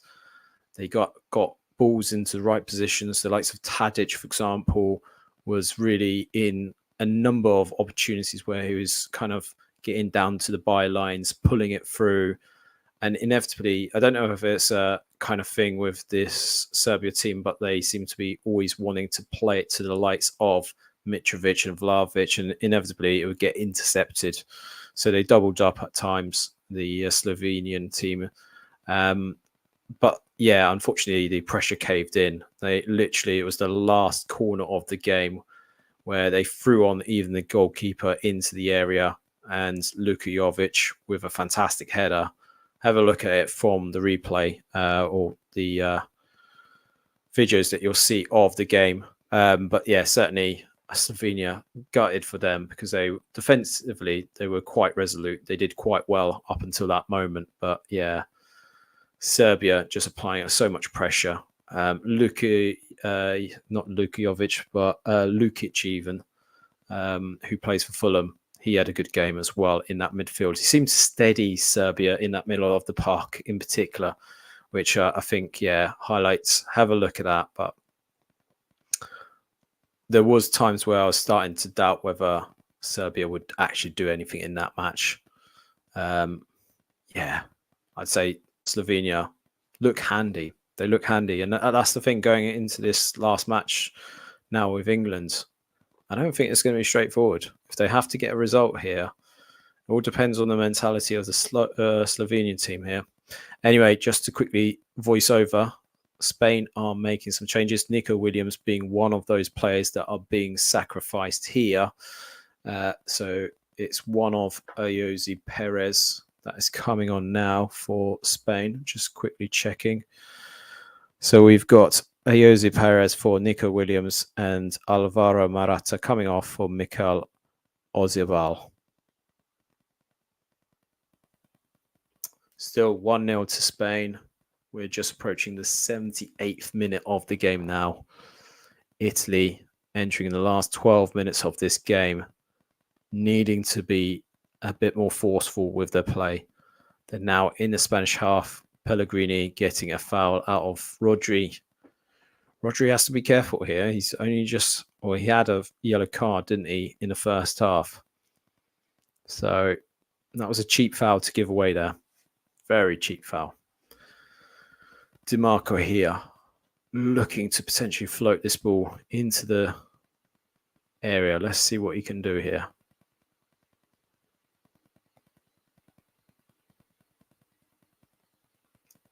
And it's somewhat overhit there. Di Lorenzo flicked his leg there and kind of kept it in. But ball with Cucurella, who gets it into Ayoze Perez here. And unfortunately, I want to say it's Calafiori. It's potentially down here. No, not Calafiori. It's someone else. Because I can see Calafiori up there. Sperella doing well, even being handed the ball when he least expected it, trying to run this, whatever his injury is at the moment. Di Lorenzo under pressure, but wins a throw-in for the Italians. That is the very one, Stevie. Ayoze Perez, who used to be the ex-Newcastle and Leicester City player. He is now in Spain, if I'm not mistaken. Can't remember which club it is that he plays in Spain. I will just double check now for you, sir. It's Real Betis. There you go. Spain on the attack here.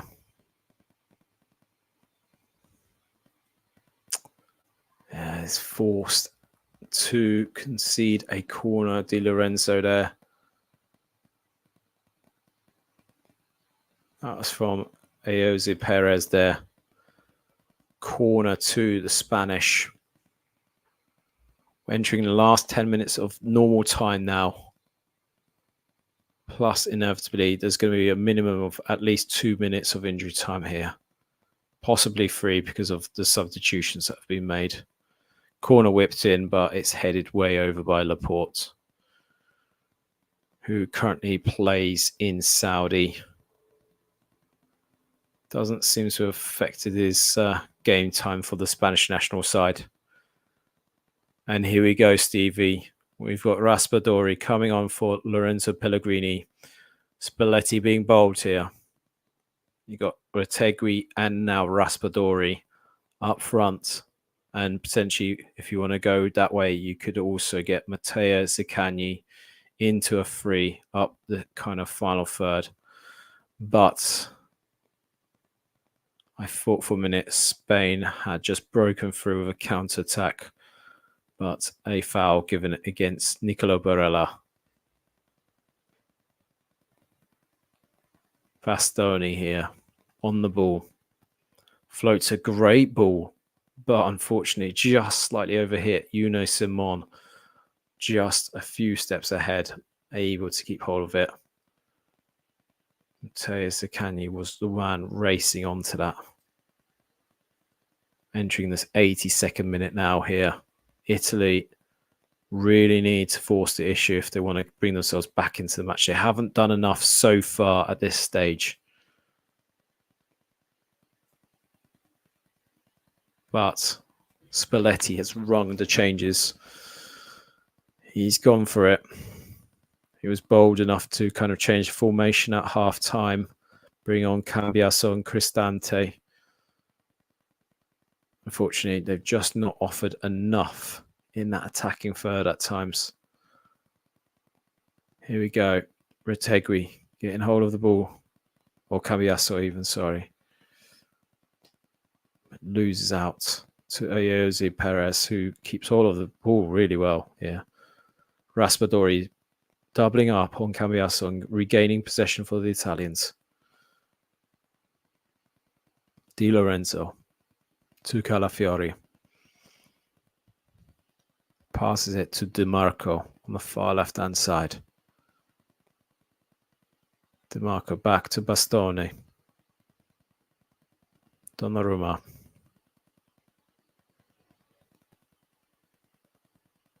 Threaded ball by Calafiori up top to Retegui. Cambiaso slowing down the possession, but I think he needed to be a bit more direct there.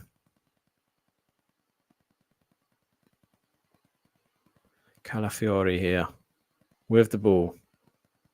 Looks comfortable. He's going through the middle and he's earned himself a free kick. Middle of the Spanish half. So not quite close enough to goal yet. But this is the thing. I don't understand why Italians, like, really, why is it taking Calafiori to take the initiative here to run at them from the middle?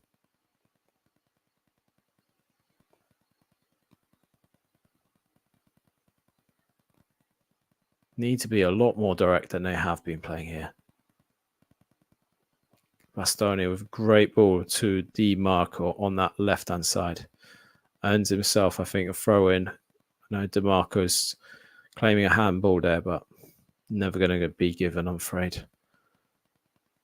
Anyway, back out. Ball was played in. I think that was from Sakani. Retegui wins a corner. Carvajal making a nuisance. We're starting to enter the last 5 minutes of normal time here, guys. Let's see, can the Italians bring themselves back into this match? Raspadori looking to take this. See what they can do. Bit of argy-bargy there by Bastoni. With Carvajal.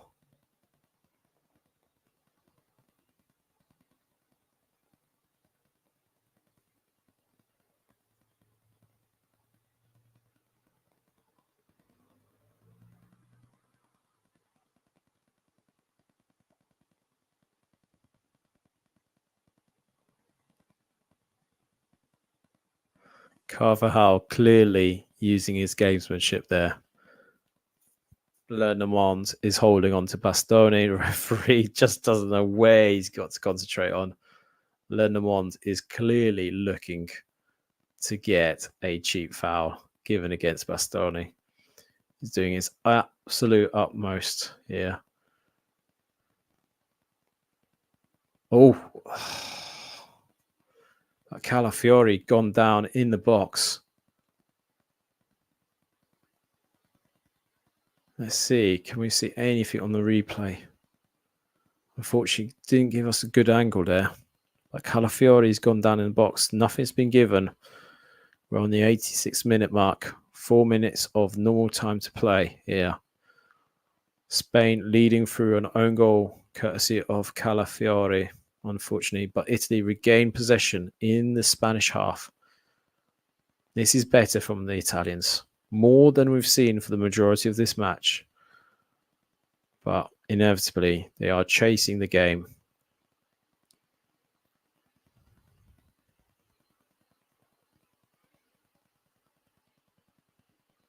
Cambiasso here to Calafiori. He's learnt from the best, Stevie. He knew his shithousery, right?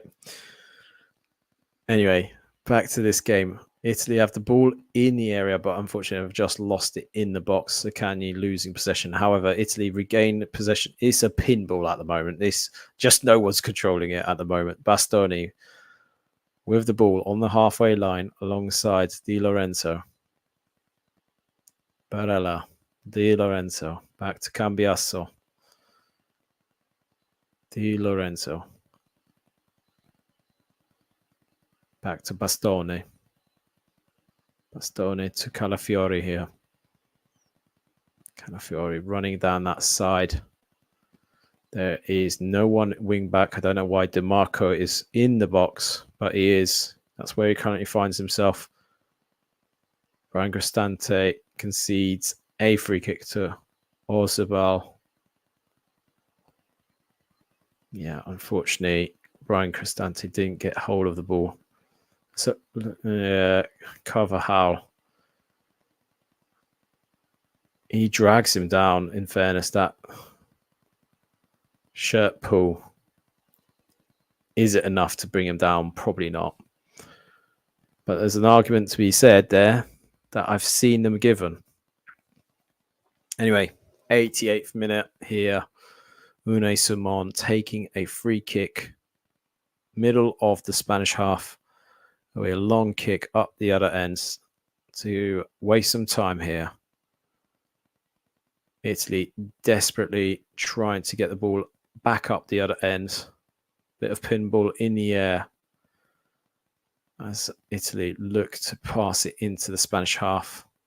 Retegui earning himself a free kick. Carvajal with the irony of trying to make out that he's been fouled in the process.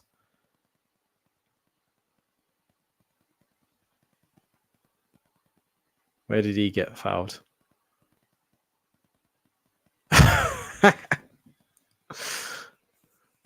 Oh, you gotta love it. He's learnt from the best. Sergio Ramos. Yes.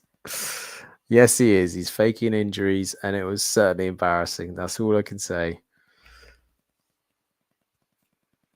Right, ball is pinged across to the far left-hand side to DiMarco, who's in an advanced position.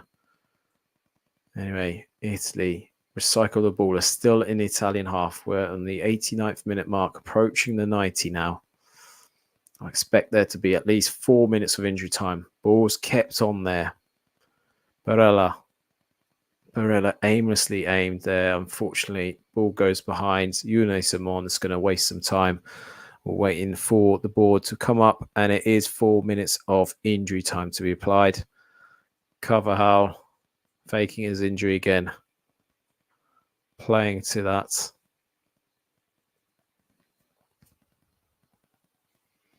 Unfortunately, Spalletti, you've left it too late here. You should have made a lot of those changes earlier. Unfortunately, this inevitably is going to cost you potentially a point in this group game. Spain have the ball the other end. Flicked through, but cleared by Bastoni. Cucurella. Now to Jose Perez here, who's going to run the ball down into the corner, but he takes it on the inside, does superbly well, and Donnarumma has to make a smart stop it creeping in his near post there. Spain still gunning for that, and Cucurella earning himself a free kick against Cambiasso there. Got 3 minutes of injury time to play. Don't forget, this is a minimum 3 minutes to be played. So there'll be at least another 30 seconds being added here as we currently wait for the free kick to be taken. It's been taken.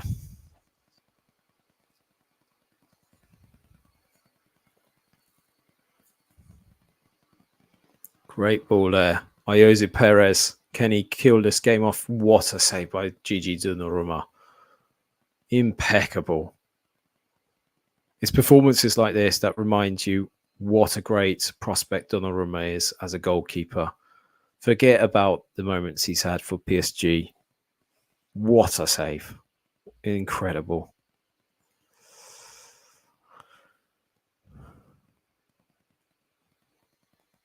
I think this is the thing, Stevie. I think he got that one in particular wrong. There was, like I say, Lorenzo Pellegrini didn't have a spectacular match, left him on. Don't know if he added anything. The other thing is, I would have loved to have seen Udogie playing here. Destiny Udogie playing. If he wasn't injured, I think he would have been just a bit more competition for DiMarco. DiMarco seems too relaxed at times. He knows that he's the dependable left back for, or left wing back for Italy at the moment at times. I think Di Lorenzo will be dropped given his performances. We're just seeing here Lernemont suffering from some cramp and Cucurella giving him some treatment here. We are shortly approaching the last few moments of this game here. Inevitably, this looks like it's time now. Moreno coming on to waste some more time. He comes on for Fabian Ruiz, who again has been superb. I have to say, What a performance from this guy. I really liked him at Napoli before he got that move to PSG. Had a rough start at PSG, but he's settled down since. But yeah, getting the plaudits from his bench as we speak right now. We are entering literally seconds here now. Italy. I think this is pretty much done from what I can see. Ball is pinged into the Italian half. Calafiori doing superbly well to keep the ball into Italians' possession. Advantage being played for. Foul against the Cagni. Cambiaso. What can we expect from you? He tries to ping the ball into the box, but it's cleared by the Spaniards. Barella here.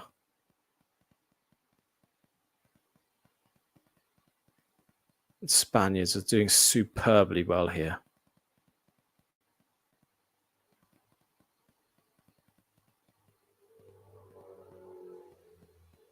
Here we go. Last chance for the Italians. And it's cleared away. Cambiaso getting the ball back into the box. There's a yellow card for Carvajal.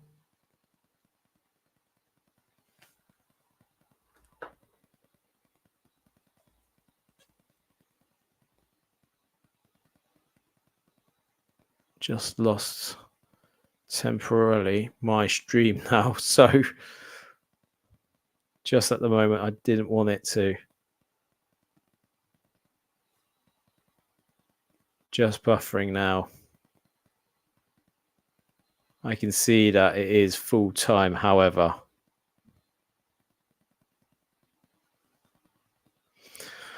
So we will conclude it there, guys. Spain have clinched the all-important 3 points here against Italy. Italy somewhat disappointing on the night. I think in terms of reflections here, Spain looked superb. They took the ball to Italy on numerous occasions in the first half. The warning signs were already there through Nico Williams, for example. Lamine Yamal, again, having a fantastic game. Really, I think the Italians did struggle with the runners, and that seems to be the element that you can get at this side, Italy. If you've got some willing runners to take on your man, then you can get this Italian team. I thought they did resolutely at periods. Calafiori, I felt, had a good game. But in between that, from an Italian perspective, I felt the likes of Di Lorenzo had a terrible game personally. A few wayward passes here. Pellegrini probably failed to inspire in that midfield in particular. And then thinking broadly in the second half, obviously, Spalletti did ring the changes. It did seem to be a back three that inevitably was the downfall for them, because unfortunately it was the combination of Brian Cristante being brought on alongside Cambiaso. Cambiaso struggling to get himself into this game in particular, and Brian Cristante earning a yellow card within seconds of coming on, which put the pressure on them. So superbly done by the Spaniards. You can see they've got good credentials to get through to the next stage already. I think they are going to be one of the ones that I would say look out for. But yeah, superb performance from the Spaniards. They can expect to advance quite quickly, I think, given the strength that they got off the bench as well. But yeah, all I would say is thank you to everyone that has joined me for this watch along. If you happen to be on either Twitter or Instagram, do me a favor, get on to the YouTube stream, give us a like, and more importantly, if you don't subscribe to our channel, give us a subscribe as well. But that is it for this week. That was my last watch along. So I bid you farewell. Thank you, Steve, for joining us. Really appreciate your comments and your questions as we've gone along. And all I can say is enjoy your weekend, enjoy the rest of the Euros, and we will join you from next week onwards. Take care, everyone.